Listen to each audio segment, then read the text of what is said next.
प्रश्न 3 નો દાખલો number 9 page number 205 રકમ વાંચીશું એ બી અને સી 4:3 પ્રમાણમાં નફો નુકસાન વહેંચતા ભાગીદારો છે. તેઓ ડીને 1/20 ભાગે નફામાં ભાગ આપવાની શરતે દાખલ કરે છે. ડી તેના ભાગ પૈકી 1/40 ભાગ એ પાસેથી અને બાકીનો ભાગ બી અને સી પાસેથી સરખે હિસ્સે મેળવશે. અહીંયા આપણને એ બી અને સીનું જૂનું પ્રમાણ આપેલું છે 4:3 એટલે કુલ ભાગ 10 થશે. ડીનો ભાગ આપ્યો છે 1/20 અને ડી તેના ભાગ પૈકી 1/40 ભાગ એ પાસેથી એટલે કે એનો ત્યાગ આપ્યો છે અને બાકીનો ભાગ બી અને સી પાસેથી સરખે હિસ્સે મેળવશે. એનો અર્થ કે બી અને સીનો તમારે સંયુક્ત ત્યાગ એટલે કે કુલ ત્યાગ શોધવો પડશે અને એના ઉપરથી તમારે નવા ભાગની ગણતરી કરવાની છે, જેના ઉપરથી તમે ત્યાગના પ્રમાણની ગણતરી કરશો. તો બીનો કુલ ત્યાગ બી અને સીનો કુલ ત્યાગ કેટલો થશે? તો જે ડીનો ભાગ આપેલો છે તેમાંથી એનો ત્યાગ માઇનસ કરીશું એટલે આપણને બી અને સીનો કુલ ત્યાગ મળશે. લખીશું ડીનો ભાગ માઇનસ એનો ત્યાગ એટલે મળશે બી અને સીનો કુલ ત્યાગ એટલે કે સંયુક્ત ત્યાગ મળશે. એ સંયુક્ત ત્યાગની વહેંચણી આપણે બી અને સીને સરખા ભાગમાં કરી દઈશું. માટે બી અને સીનો કુલ ત્યાગ બરાબર ડીનો ભાગ છે 1/20 માઇનસ એનો ત્યાગ છે 1/40. લસા કરી દઈએ. 20 દૂની 40, 40 એકા 40, 2 એકા 2 માઇનસ 1 ના છેદમાં 20 દૂની 40 અને 40 એકા 40, બેમાંથી 1 જાય તો 1/40. આ જે આવ્યો તે સંયુક્ત ત્યાગ છે બી અને સી વચ્ચેનો, જેની વહેંચણી આપણે કરીશું બી અને સીને. માટે બીનો ત્યાગ બરાબર કુલ ત્યાગ છે 1/40 ગુણ્યા 1/2 કારણ કે સરખા હિસ્સે લેવાનું છે. તો ગણતરી કરીએ 1 એકા 1 અને 40 દૂની 80. એ જ રીતે સીનો ત્યાગ બરાબર પણ એ જ રીતે લખાશે 1/40 ગુણ્યા 1/2 કારણ કે બે ભાગમાં વહેંચણી કરવાની છે એટલે 1 એકા 1 અને 40 દૂની 80. તો આપણી પાસે એનો ત્યાગ હતો જ અને તેના ઉપરથી આપણે બીનો ત્યાગ અને સીનો ત્યાગ મેળવી દીધો છે. નવો ભાગ શોધીશું જૂનો ભાગ માઇનસ ત્યાગ. જૂનો ભાગ આપણે અહીંયા જોઈ શકીએ છીએ. એનો ભાગ છે 4/10 કારણ કે કુલ ટોટલ અહીંયા 10 થશે. જૂનો ભાગ 4/10 માઇનસ એનો ત્યાગ 1/40. હવે અહીંયા 40 છે, અહીંયા 10 છે તો આને 4થી લસા આપી શકીએ છીએ. 4 ચોક 16 અને માઇનસ 1 છેદમાં 40 તો આવશે 15/40. બીનો નવો ભાગ શોધીશું. બીનો જૂનો ભાગ છે 3/3 લઈશું માઇનસ બીનો ત્યાગ આપણે અહીંયા શોધ્યો છે 1/80. હવે અહીંયા 80 છે, અહીંયા 10 છે એટલે આપણે 10ને 8થી અને 80ને 1થી લસા આપીશું. તો 8×24 માઇનસ 1/80. તો 24માંથી 1 જશે એટલે 23/80 થશે. એ જ રીતે સીનો નવો ભાગ શોધીશું. સીનો નવો ભાગ શોધવા માટે જૂનો ભાગ લઈશું 3/10 માઇનસ સીનો ત્યાગ 1/80.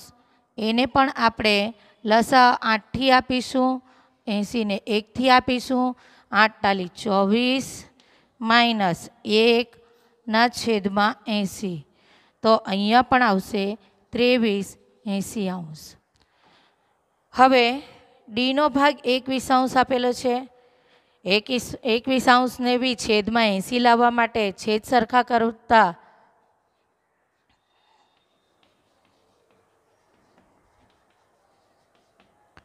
21 20 ચોગ 80 થશે એટલે 4થી લસા કરીશું તો 4 80 તમે જોઈ શકો તો એનો જે નવો ભાગ છે તેના છેદમાં 40 છે એટલે એને 40 દૂની 80 2/2થી લસા આપી દઈએ તો 15 દૂની 30 ના છેદમાં 40 દૂની 80 તો અહીંયા નવો ભાગ જોઈ શકીએ છીએ 30 80 23 80 અને 4 80 અહીંયા આપણે તેને પ્રમાણમાં લખી દઈશું 30/23/23/4 આ નવો ભાગ અને નવું પ્રમાણ મળી ગયું.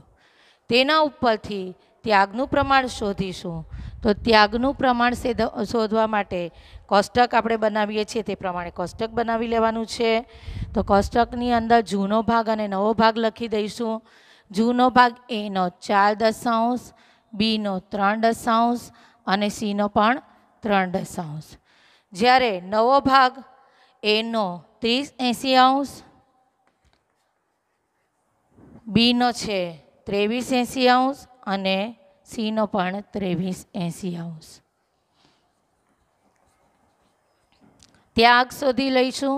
જૂનો ભાગ માઇનસ નવો ભાગ લસા આપી દઈએ 8થી અને અહીંયા 1થી 8 ચોગ 32 માઇનસ 30 ના છેદમાં 80 એટલે આવશે 2/80 અહીંયા લઈશું 3 માઇનસ 23 80 8થી લસા અહીંયા 1થી લસા 8 તાલી 24 માઇનસ 23 ના છેદમાં 80 24માંથી 23 જાય તો 1/80 એ જ રીતે અહીંયા પણ આવશે 3 23 80 અહીંયા લસા આપીશું 8થી અહીંયા લસા 1થી 8 તાલી 24 24 માઇનસ 23 ના છેદમાં 80 તો 1/80 અહીંયા ત્યાગનું સૂત્ર છે અને ધનમાં જવાબ આવે છે. ત્રણેયને ત્યાગ થાય છે તો ત્યાગ લખી દઈશું. ત્યાગનું પ્રમાણ 2/1/1 અહીંયા 2/1/1 એટલે કુલ ત્યાગનો સરવાળો કરીએ તો 4 થશે. તો અહીંયા આપણે જોઈ શકીએ કે ડીનો નવો ભાગ 4/80 છે એટલે જેટલો લાભ હશે લાભનો સરવાળો હશે તેટલો ત્યાગનો સરવાળો પણ હશે. પ્રશ્ન 3 નો દાખલો નંબર 10 પેજ નંબર 205 પર રકમ વાંચીશું. એ અને બી 3/1ના પ્રમાણમાં નફો નુકસાન વહેતા ભાગીદારો છે. સીને તેઓએ નવા ભાગીદાર તરીકે દાખલ કર્યો. એ તેના ભાગનો 1/3 ભાગ અને બી તેના ભાગનો 1/4 ભાગ સીની તરફેણમાં ત્યાગ કરશે. અહીંયા તમને એ અને બીનું જૂનું પ્રમાણ આપ્યું છે અને એનો ત્યાગનો ભાગ તથા બીનો ત્યાગનો ભાગ આપેલો છે. સીનો નવો ભાગ આપેલો નથી પરંતુ આ રકમ પરથી તમે એનો ત્યાગ અને બીનો ત્યાગ શોધી શકશો તેમજ તેમના ત્યાગ ઉપરથી સીનો ભાગ શોધી શકશો. તો અહીંયા ગણતરી કરીશું. રકમ આપણે લખી દીધી છે. એ અને બીનું જૂનું પ્રમાણ લખ્યું છે. એ તેના ભાગનો 1/3 ભાગ તથા બી તેના ભાગનો 1/4 ભાગ ત્યાગ કરશે. ત્યાગ બરાબર સૂત્ર લઈશું જૂનું પ્રમાણ ગુણ્યા ત્યાગનો ભાગ. એનો ત્યાગ શોધીએ તો જૂનું પ્રમાણ છે 3/4 અને ત્યાગનો ભાગ છે 1/3. અહીંયા તમે અંશ અને છેદમાં સામસામે 3 ને ઉડાડી શકો છો. 3 × 3 તો જે ભાગ રહ્યો તે છે 1/4. એનો ત્યાગ આવ્યો 1/4. એ જ રીતે બીનો ત્યાગ શોધીશું તો બીનો ત્યાગ શોધવા માટે જૂનું પ્રમાણ છે 1/4 ગુણ્યા બીનો ત્યાગનો ભાગ આપેલો છે 1/4. અહીંયા 1 × 1 અને 4 × 16. હવે અહીંયા આપણે જોઈ શકીએ કે 1/4 અને 1/16 તે ત્યાગનું પ્રમાણ શોધવા માટે આપણે છેદ સરખા કરવા પડશે. 1/4 અને 1/16 તો અહીંયા છેદમાં 16 લાવવા માટે 4થી લસા કરીશું. 16 ને 1થી લસા કરીશું એટલે આવશે 4 × 4 અને છેદમાં 4 × 16 અહીંયા તો એક એકા એક અને 16 એકા 16. માટે એ અને બીનું ત્યાગનું પ્રમાણ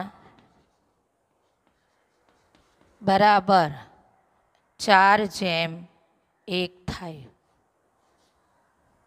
હવે અહીંયા આપણે એ અને બીનો ત્યાગ કેટલો છે તે જોઈ લીધું.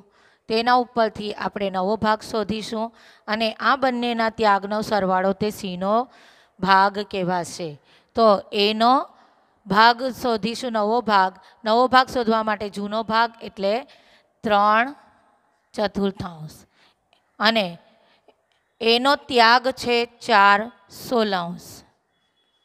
હવે અંશ અને છેદને 4થી લસા આપી દઈશું. અહીંયા 1થી લસા આપીશું.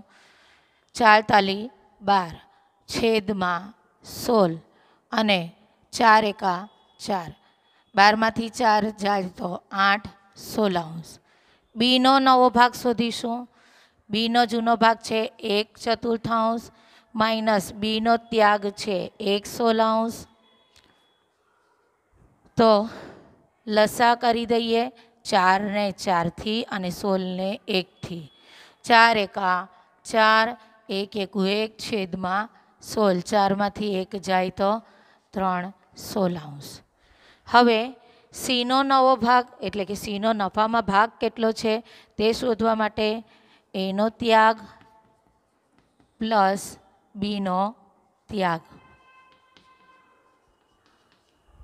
માટે સીનો નફામાં ભાગ બરાબર 4/16 વત્તા 1/16 એટલે 4ને 1 5/16. માટે એ બી અને સીનું નવું પ્રમાણ અહીંયા ત્રણેયના છેદ સરખા થઈ જ ચૂક્યા છે તો લખી દઈશું 8/3/5. આ નફા નુકસાન વહેંચણીનું નવું પ્રમાણ શોધી લીધું. એ અને બીનું ત્યાગ જેટલું છે તેટલો કુલ નફામાં ભાગ સીને મળવાપાત્ર થાય છે.